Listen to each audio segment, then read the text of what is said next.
A maioria dos casos de violência e agressões contra crianças no Brasil, mais de 90%, ocorre no ambiente doméstico. 72,7% dos casos acontecem onde mora a vítima e o acusado ou acusada da agressão, 15,7% na casa da vítima e 5,2% na casa do acusado ou acusada. Os percentuais restantes, em torno de 6%, ficam distribuídos entre via pública, casa de familiares, ambiente virtual e estabelecimento de ensino e de saúde, por exemplo. Os dados são da Pesquisa Nacional da Situação de Violência contra Crianças no Ambiente Doméstico, lançada em março de 2023 pelo Child Fund Brasil, com o apoio da The Lego Foundation. O levantamento foi feito entre outubro de 2022 e janeiro de 2023 e escutou quase 700 pessoas, entre crianças, adolescentes, familiares e professores de crianças de 0 a 8 anos. Quanto aos tipos de violências registradas, a pesquisa apontou que, em primeiro lugar, ficaram as violências contra a integridade física das crianças. Maus tratos, riscos à saúde, agressão, lesão corporal e tortura física acumularam 37,1%. Violência contra a integridade psíquica, exposição, constrangimento ou difamação, em segundo lugar, com 18,7%. E tortura psíquica, ameaça e alienação parental, em terceiro, com 15,4%. Insubstância afetiva, com 11%, negligência, com 7,2%, violação de direitos sociais, 4,3%, violências sexuais, com 4%, e condição análoga à escravidão, com 1,2%, ocupam os outros lugares em relação às maiores ocorrências. Dados da Organização Mundial de Saúde de 2020 mostraram que cerca de 50% da população com menos de 18 anos foi vítima de violência doméstica cometida por familiares ou pessoas próximas. Esse tipo de violência ainda é invisibilizado e restrito à esfera privada, o que tende a dificultar a identificação do problema e sua mitigação. Apesar de não ser tão perceptível quanto a violência física, a violência psicológica cometida contra crianças e adolescentes também é muito expressiva.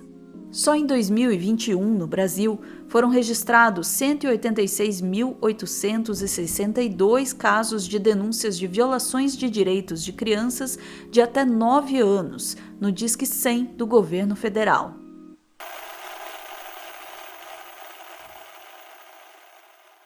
A violência doméstica é apontada como um problema de saúde pública pela Organização Mundial da Saúde, a OMS, e tem dimensões globais. Os grupos mais vulneráveis, mulheres, idosos e crianças, são afetados constantemente em grandes proporções. Mesmo com todos os avanços legais e institucionais, a violência contra as crianças continua atingindo níveis altíssimos e alarmantes. Esse é um problema que atravessa a história e impõe dificuldades para a garantia de direitos humanos. Aproximadamente 1 em cada 4 crianças menores de 5 anos, cerca de 176 milhões, vive com uma mãe que é vítima de violência por parceiro íntimo. Aproximadamente 3 em cada 4 crianças com idade entre 2 e 4 anos, cerca de 300 milhões, são regularmente submetidas à disciplina violenta por parte de seus cuidadores. Embora quase todos os países, cerca de 88%, possuam leis importantes para proteger as crianças contra a violência, em menos da metade das nações, em cerca de 47%, essas leis têm sido aplicadas. Em torno de 40 mil crianças e adolescentes foram vítimas de homicídio só em 2017, no Brasil. Com a pandemia da Covid-19, várias instituições, principalmente as de ensino, foram fechadas para evitar a propagação do vírus. E nesse contexto, as crianças tiveram maior presença no ambiente doméstico, o que, em algumas ocasiões, estimulou ainda mais as situações de violência.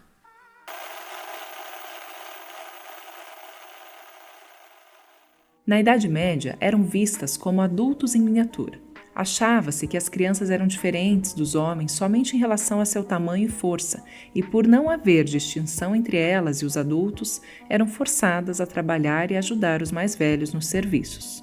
Foi apenas no período do Renascimento, por volta do século XVII mais especificamente, que foram dados os primeiros passos para a separação do adulto e da criança por meio da escolarização. Antes, por não haver a distinção entre idades, todos aprendiam da mesma maneira e sobre as mesmas temáticas. Mesmo assim, no século XX, especialmente nos países industrializados, ainda não havia qualquer tipo de garantia de proteção para crianças. Era comum que trabalhassem ao lado de adultos em condições insalubres e totalmente inseguras. Um dos maiores contribuintes para essa mudança foi a Igreja, que teve um papel fundamental ao associar a imagem das crianças com a de anjos, que simbolizavam inocência e pureza. Com isso, a religião passou a promover a ideia da necessidade de amar as crianças, contrariando a indiferença e as diferentes violências emocionais e físicas que essa parcela social viveu por tanto tempo.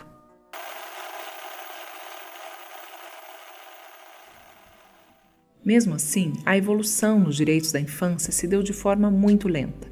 Para se ter ideia, foi só em 1924 que a Liga das Nações adotou a Declaração de Genebra sobre os Direitos da Criança, elaborada pela fundadora do fundo Save the Children.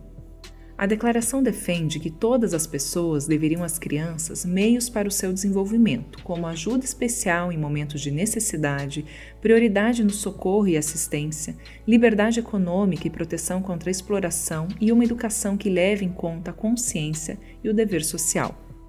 Em 1927, no Brasil, a Lei de Assistência e Proteção aos Menores, conhecida como Código de Menores, é consolidada em 12 de outubro e representa avanços na proteção das crianças.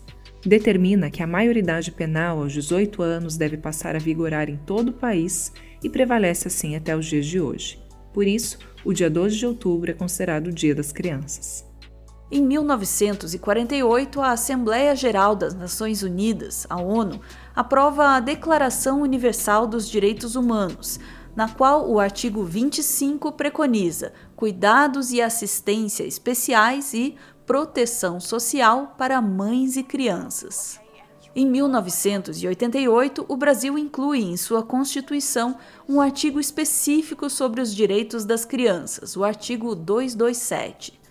É dever da família, da sociedade e do Estado assegurar à criança, ao adolescente e ao jovem, com absoluta prioridade, o direito à vida, à saúde, à alimentação, à educação, ao lazer, à profissionalização, à cultura, à dignidade, ao respeito, à liberdade e à convivência familiar e comunitária, além de colocá-los a salvo de toda forma de negligência, discriminação, exploração, violência, crueldade e opressão. A nova Constituição Brasileira é promulgada em 5 de outubro. Em 13 de julho de 1990, o Estatuto da Criança e do Adolescente, o ECA, foi instituído no Brasil.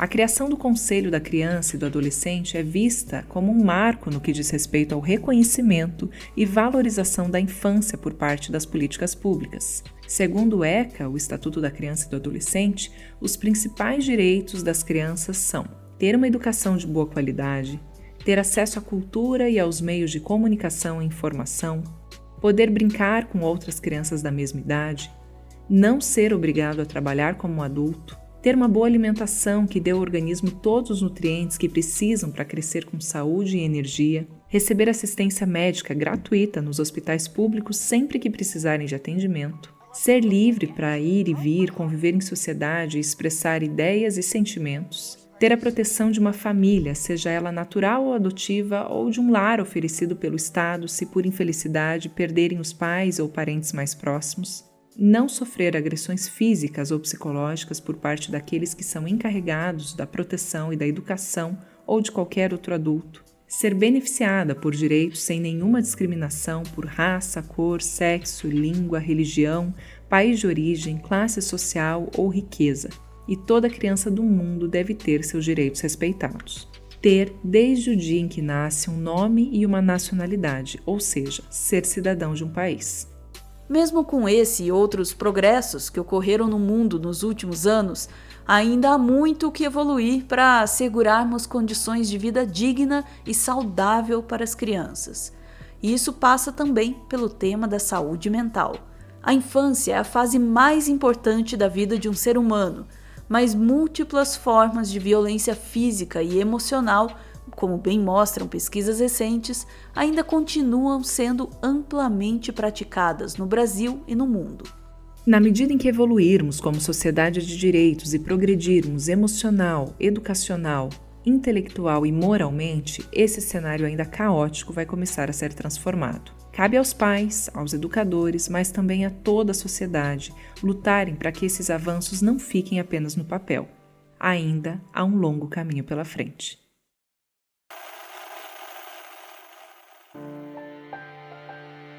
O Meteoro é mantido graças a uma campanha de financiamento coletivo. Quem participa aparece aqui no finalzinho para receber o nosso agradecimento.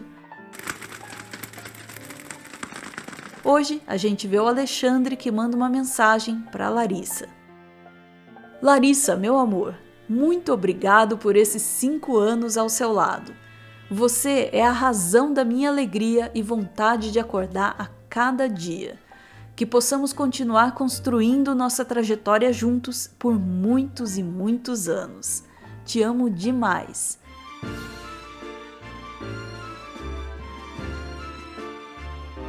Valeu, gente. Beijo.